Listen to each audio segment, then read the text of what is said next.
Well, coalitions, that's what we're going to talk about now. The governing African National Congress has come up with a plan to overhaul and, of course, help stabilise the dysfunctional coalition governments across the country. ANC National Executive Committee member and former Gauteng Premier David Makhura unveiled the party's plans during the post-NEC briefing at the weekend. Now, currently, there are about 80 hung councils born out of that 2021 local government election. And some of these municipalities have seen some of their mayors removed through motions of no confidence.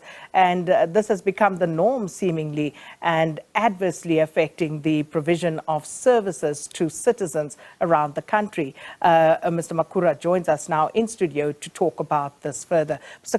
Makhura, thanks so much for your time. Welcome to Morning Live. Good morning, Sakina. So let me first start, in terms of coalitions. This is not new in South Africa, yes, but it's just that of late, given the number of hung councils that were produced as the outcome of the 2021 local government elections, there are more of these coalitions and more of them are unstable. But if we think back, we've had these coalitions for the longest time in South Africa. Yes, this weekend, the National Executive Committee of the ANC discussed quite important issues for our country and indeed in the globe. The details will be unveiled later by the Secretary General. The instability of hung councils and the coalitions in those municipalities was one of the key issues because it affects the number of hung councils are few. They are just 80, and those particularly unstable are also not exactly 80, but they are in the most significant spaces in our country. They are in the major metros, which are the key engines of our economy. They are also in the big towns.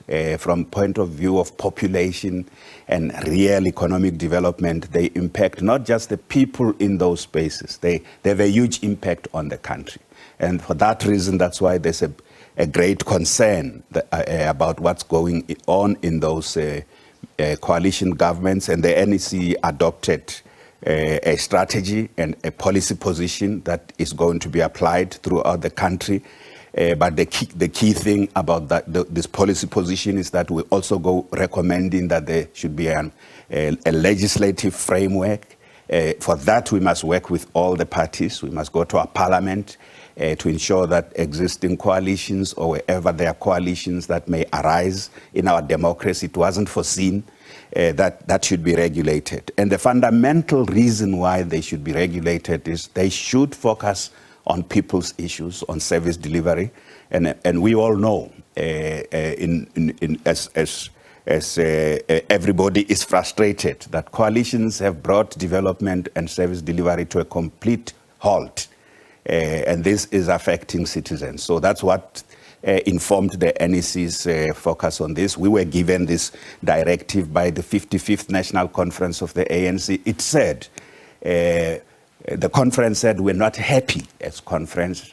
Even where the ANC is involved in this instability, we're not happy. Conference said to the National Executive Committee, adopt a policy framework, adopt a proper strategy, not for the ANC, but for South Africa. And for that reason, the Secretary General is going to also be meeting with the other parties. We're not doing this for the ANC. We want to stop the chaos that's happening in our municipalities. It's severely hampering development. So for the reasons that you've just stated, but I would also imagine, Mr. Makhura, it's also because the ANC recognizes that we are probably, if everything that we've seen in the past, political outcomes of the last few elections, we might even have local, coalition governments at a national level. So in terms of the ANC's own internal polling, what is it telling you about the ANC's fortunes possibly in the 2024 election? Okay, let me start by saying that the ANC is working for victory in the 2024 elections. I think that's our starting point. We can only really do so by regaining public confidence, and we can only regain public confidence if we fix the issues of the people of our country. We have placed the current energy crisis and the load shedding as the #1 priority, but there are set of issues, infrastructure issues, the economy is a very big issue.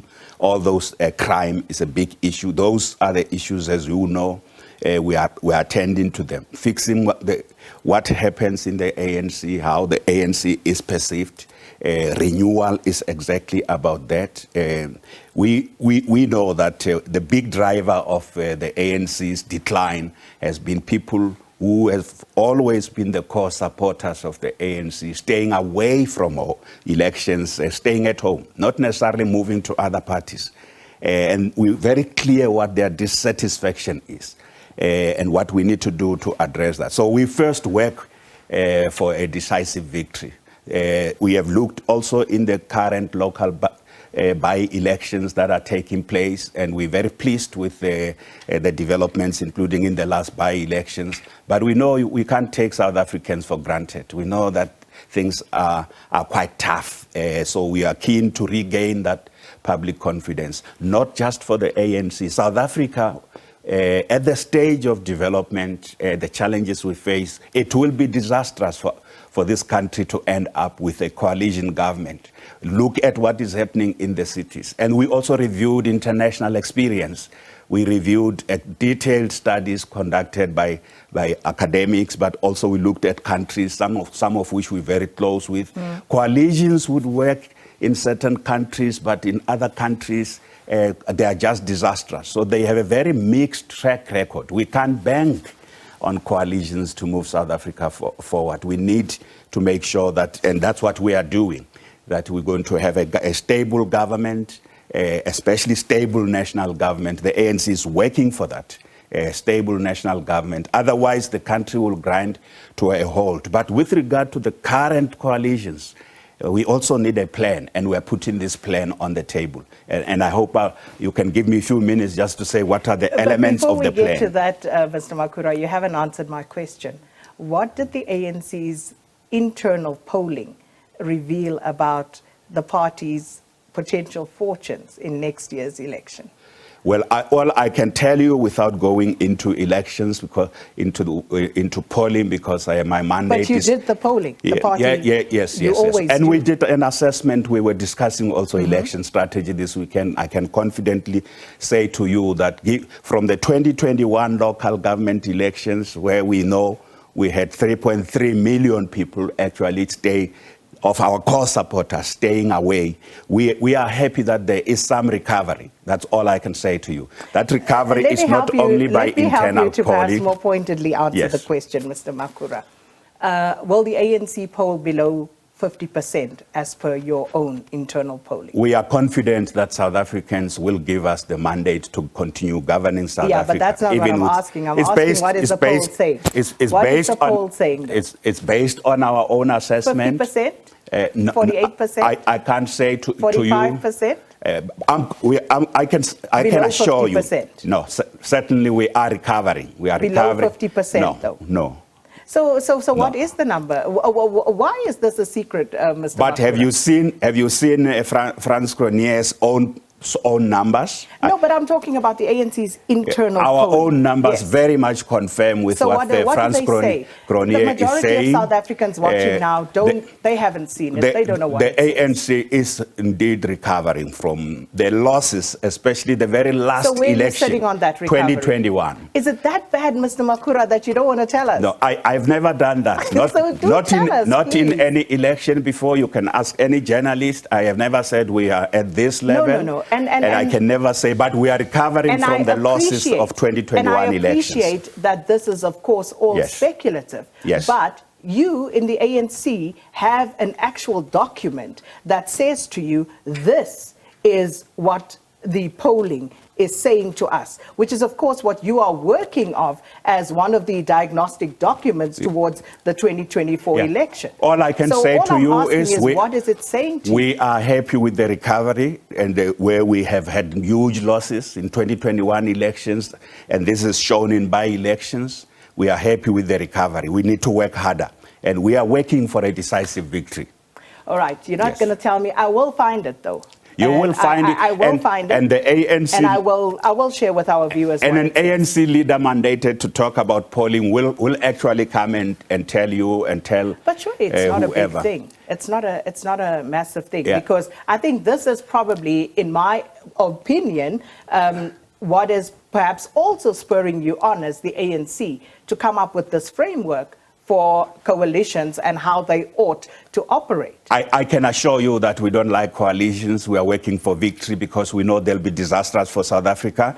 And what we are looking at the moment, our numbers are giving us an indication, and the by-elections are giving us an indication that we are recovering. So we are going to continue to go back to our communities. We are all over the country. Okay. And we would certainly like South Africans to give the ANC a chance to continue governing this country.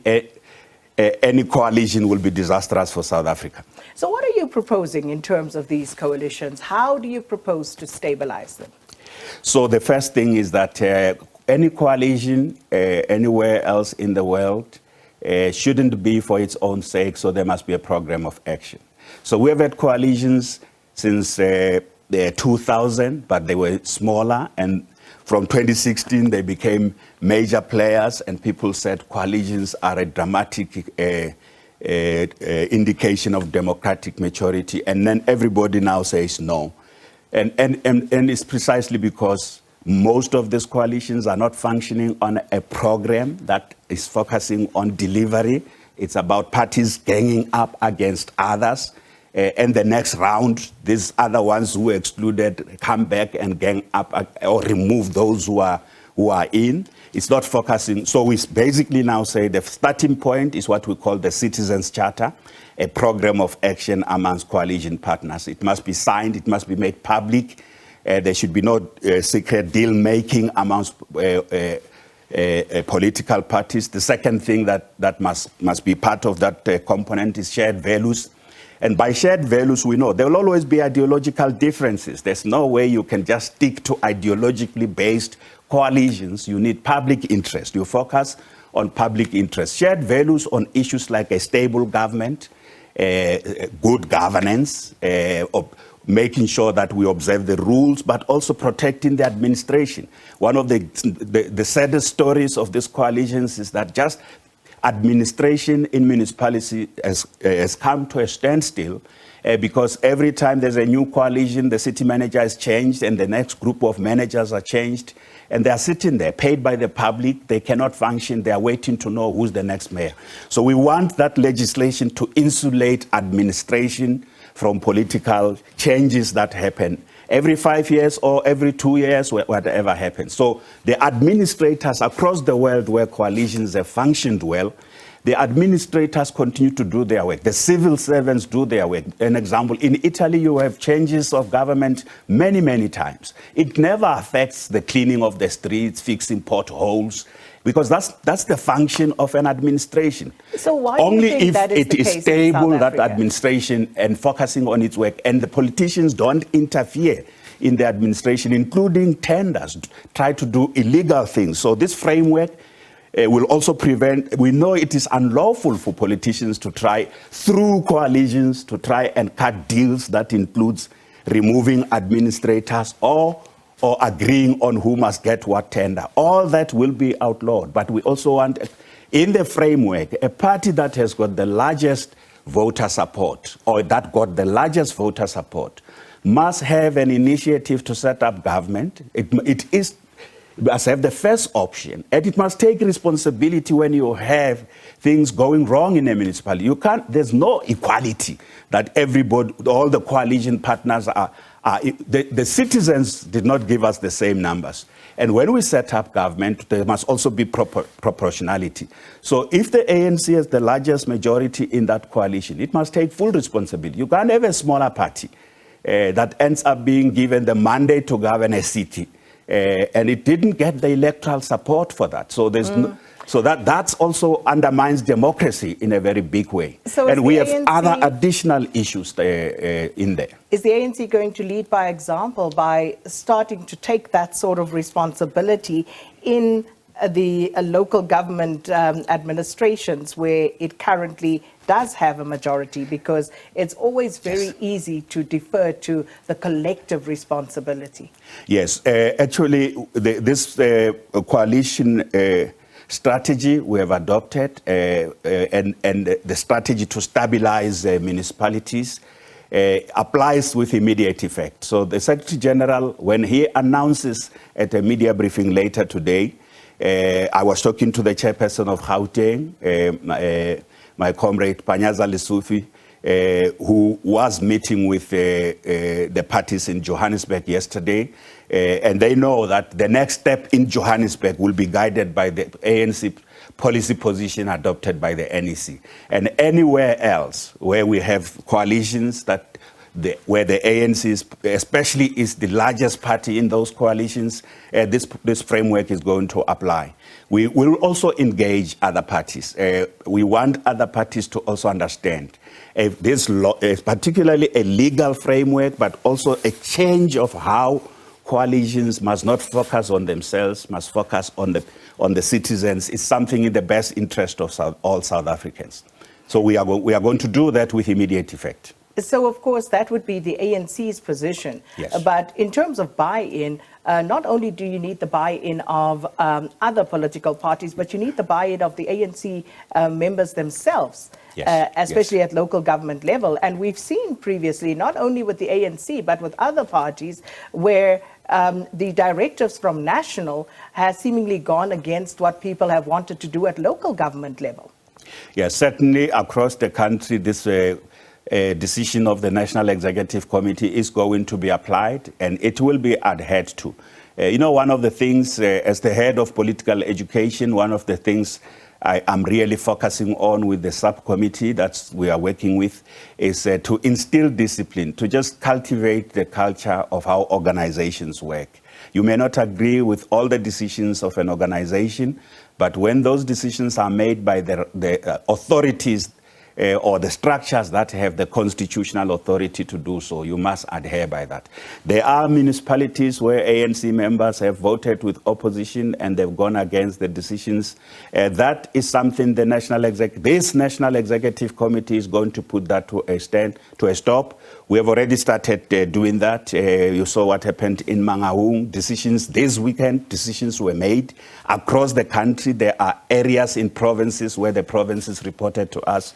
We are also going to be going to caucuses. The Secretary General, with the team of which I'm part, will be going to all ANC caucuses to talk about this policy framework we have adopted and this plan to stabilize. If you don't want to be part of the plan, you leave the ANC.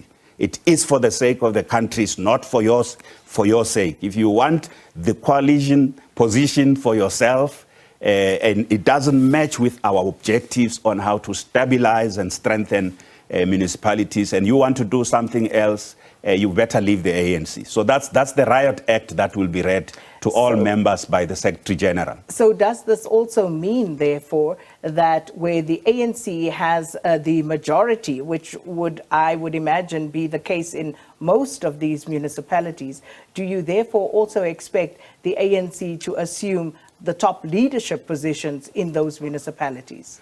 Yes, one of the important issues that just the principle that the party that has the largest support or electoral support should lead is an important principle that is a practice also internationally. But that doesn't mean we cannot sit together and say, maybe with regard to this position, there is a good leader in another party who may be given a particular position. But the largest party should still lead. So it doesn't necessarily follow that in all instances we may not identify a very good and strong, I want to emphasize, because one of the things we want to change is just putting up a mayor there. A few days later they are removed because they are just dodgy or they are just completely incapable.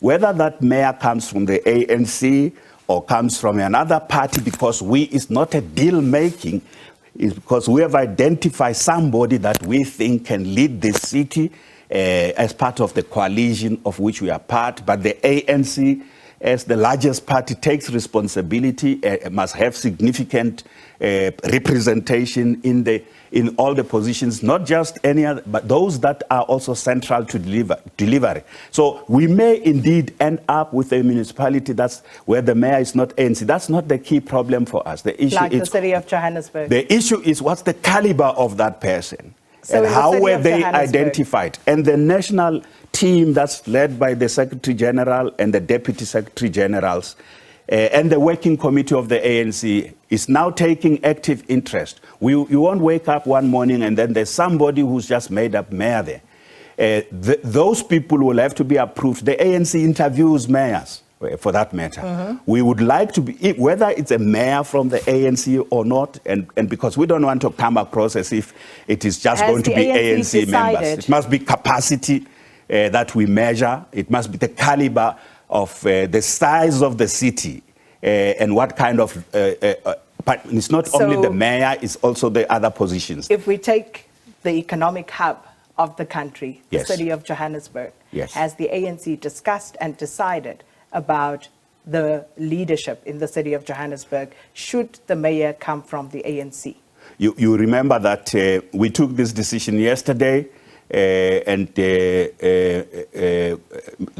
mayor resigned. Is now vacant. The mayor resigned in the evening. As I say, the chairperson of the province and the secretary would have been communicating with the Secretary General, but they also briefed me because they knew that from the point of view of this process, they briefed me. That process has not started. It's going to be guided by this new policy positions and strategy of the ANC. My question. We have not yet, it happened last night. We wouldn't have made that decision last night. Following the structure but and it is the going to be processes addressed. of Yes. your yes. proposal, Yes. that would suggest that the mayor should come from the ANC. I've just clarified to you that it doesn't necessarily mean the mayors, where we are in coalition, all the mayors will come from the ANC. We're going to look at the caliber of the man or woman.